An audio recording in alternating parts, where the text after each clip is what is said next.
इस्लाम अलैकुम हारून एक छोटा सा लड़का था जो कराची, पाकिस्तान का सबसे बड़ा शहर और बंदरगाह के बैरूनी इलाके के एक गांव में रहता था। हारून अपने गांवों के छोटे से प्राइमरी स्कूल में पढ़ने जाया करता था, जो कि उसके घर से कोई 1 मील के फासले पर था। इसकी जमात का कमरा बहुत कशादा था, जिसमें पट सन की बनी हुई बहुत लंबी लंबी चटाइयाँ फर्श पर लंबी और सीधी कुतारों में बच्छी होती थीं। बच्चिए अन चटाइयों पर तख्ता सियाह और इस्ताद की तरफ मुँह करके बैठते थे। बच्चों के लिए कोई मेज़ और कुर्सियाँ नहीं थीं, सिर्फ एक डेस्क कमरे में सबके सामने की तरफ था, जो कि सिर्फ इस्ताद के इस्तेमाल में था। वहाँ एक तरफ एक अलमारी भी थी, जिसमें बच्चों की कापियाँ और किताबें वगैरह रखी हुई होती थीं। इन चंद चीज़ों के अलावा इस कमरे में कोई फर्नीचर नहीं था। इन दिनों में गाँवों के छोटे स्कूलों में आम तौर पर यही तरीका होता था। हारून एक अच्छा लड़का था, जो कि अपने बड़े बुजुर्गों, अपने वालदीन और अपने उस्ताद की इज्जत किया करता था। वो रोज़ाना बहुत सुबह सवेरे उठता ताकि वक्त पर तैयार होकर नाश्ता करे, और फिर वो घर से निकलकर खेतों के दरमियान से गुजरता हुआ लंबा सफ़र तय करके स्कूल में वक्त से पहले पहुंच जाए। वो बहुत मेहनत करता और हमेशा अपना स्कूल का काम ख़त्म करता। वो हमेशा अपने वालदेन की इस नसीहत पर अमल करता कि आज का काम कभी कल पर मत छोड़ो। स्कूल में तफरीश के वक्त हारून अपने दोस्तों के साथ खेल के मैदान में कबड्डी खेला करता था।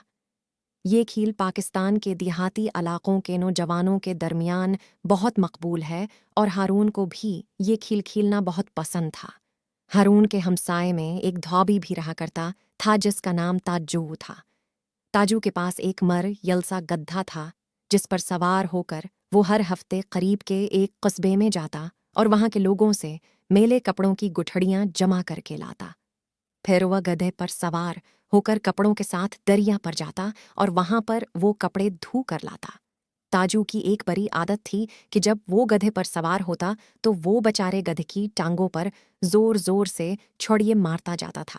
तब वो गधा एक भयानक सी आवाज निकालता था, ढी हूँ ढी हाऊं, और साथ ही ताजू अपना और भारी गठड़ियों का बोझ भी इस पर लादे हुए होता था।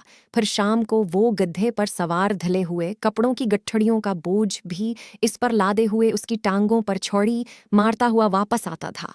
जब धोबी पास से गुजरता तो हारून अक्सर गड्ढे की ये भयानक और गमजदा आवाज़ सुनता, और गड्ढे के बारे में परेशानी की वजह से वो बच्चा रात को सो न सकता। दूसरे दिन सुबह के वक्त भी स्कूल जाते हुए हारून धोबी को गुधे पर धले हुए कपड़ों के साथ सवार शहर की तरफ जाते हुए देखता, जो हमेशा की तरह गिधे को लंबी छुरी के साथ पेटता जाता था। बेचारा छोटा सा लड़का अक्सर बहुत गौर व फिक्र से देर तक उसके बारे में सोचता रहता कि किस तरह इस गड्ढे को ताजू की मार पेट से बचाया जाए, मगर कभी भी कोई मंसूबा इसकी समझ में नहीं आया। ये सब कुछ अरसे तक जारी रहा। गड्ढा कमज़ोर और बूढ़ा हो गया। ताजू खुद भी अपने गड्ढे की तरह बूढ़ा और कमज़ोर हो गया। इसका नतीजा ये हुआ कि धोबी शहर से इतने ज़्यादा कपड़ों की गुठड़ियाँ जमा करके धोने के लिए नहीं ला सकता था। इस वजह से वह अब ज़्यादा गरीब हो गया था और उसको अपने गड्ढे की देखभाल पहले से ज़्यादा मुश्किल लगती थी। अब ताजू ने गधे को ताज़ा सब्ज घास की बजाय बचा खचा खाना देना शुरू कर दिया, लेकिन उसकी गधे को पीटने की आदत नहीं बदली। फिर ऐसा इत्तेफाक हुआ कि हारून ने अपने प्राइमरी स्कूल के फाइनल इम्तहान को अपनी जमात में सबसे ज़्यादा नंबर हासिल करके पास कर लिया। हेडमास्टर ने उसके सर्टिफिकेट के साथ उसे एक ख़ास इनाम भी दिया। हारून गाँवों भर में बहुत मशहूर हो गया। उसके वालिदीन इंतहाई खुश हुयावर अपने बेटे की कामयाबी पर नाज करने लगे। उसकी मेहनत और कामयाबी की खुशी मनाते हुए हारून के वालिदीन ने उससे वादा किया कि वो उसे उसकी मर्जी की जो चीज़ भी वो पसंद करेगा उसे वही तहफे में ख़रीद कर देंगे। उसी रात को जब वो छोटा सा लड़का अपने कमरे में सोने के लिए गया, उसके कमरे की खिड़की खुली थी और उसे उस बच्चारे गधे की गमजदा आवाज़ थोड़े फासले से सुनाई दे रही थी, ढेहूं ढेहूं। हारून ने उसी वक्त फैसला कर लिया कि वो अपने वालिद से ताजू कागधा खरीदने के लिए कहेगा। उसे यकीन था कि उसके अबा जान उससे तावन करेंगे, मगर उसे डर था कि बूढ़ा ताजू शायद न माने। दूसरे दिन جب ہارون نے درخواست کی کہ کیا وہ تاجو کا گدھا خرید سکتا ہے، تو اس کے والد اس کی غیر متوقع درخواست پر بہت حیران ہوئے۔ انہوں نے کہا، بیٹے، تاجو کے گدھے میں کیا خاص بات ہے؟ تم کوئی دوسرا جانور بھی پال سکتے ہو۔ لیکن ہارون نے کہا، نہیں ابا جان، میں تاجو کا گدھا ہی حاصل کرنا بہتر سمجھتا ہوں۔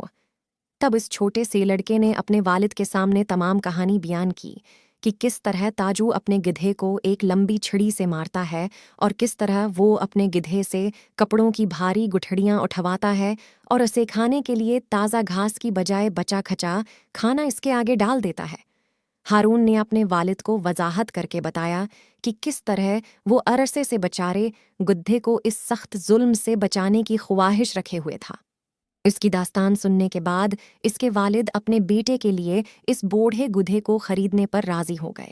اس طرح دوسرے روز صبح ہارون اور اس کے والد تاجو سے ملنے گئے اور انہوں نے دھوبی سے پوچھا کہ کیا وہ اس کا گدھا خرید سکتے ہیں۔ تاجو کو اس درخواست پر بہت تعجب ہوا۔ تب وہ سوچنے لگا کہ اس کا گدھا کتنا بوڑھا اور کمزور ہو چکا ہے اور اسے کھلانا پلانا اور اس کی دیکھ بھال کرنا اب کافی مشکل ہو گیا تھا۔ پھر تاجو اچھی قیمت حاصل کرنے کے لیے کچھ دیر بحث کرنے کے بعد اپنے بوڑھے گدھے کو باپ بیٹے کے ہاتھ بیچنے پر راضی ہو گیا۔ ہارون اور ابا جان گدھے کو اپنے ساتھ ہی گھر لے آئے اور اسے اپنے گھر کے پیچھے بہت بڑے صحن میں آزاد چھوڑ دیا۔ انہوں نے بوڑھے گدھے کو کھانے کے لیے تازہ گھاس بھی دی اور انہوں نے وعدہ کیا کہ آئندہ اسے کبھی بھی کپڑوں کی بھاری گٹھڑیاں نہیں اٹھانی پڑیں گی اور نہ ہی کسی لمبی چھڑی سے مار کھانی پڑے گی۔ ہارون نے ہمیشہ گدھے کی دیکھ بھال کی پوری کوشش کی اور باوجود اس کے کہ وہ گدھا بہت ہی بوڑھا تھا مگر وہ جلد ہی طاقتور اور صحت مند ہو گیا۔ وہ چھوٹا سا لڑکا بہت خوش تھا کیونکہ وہ یہ دیکھ سکتا تھا کہ گدھا اپنے نئے گھر میں کتنا خوش تھا، اور اب ہارون کو کبھی بھی اس کی وہ انتہائی غمزدہ آواز یہ نہیں سننا پڑیں گی۔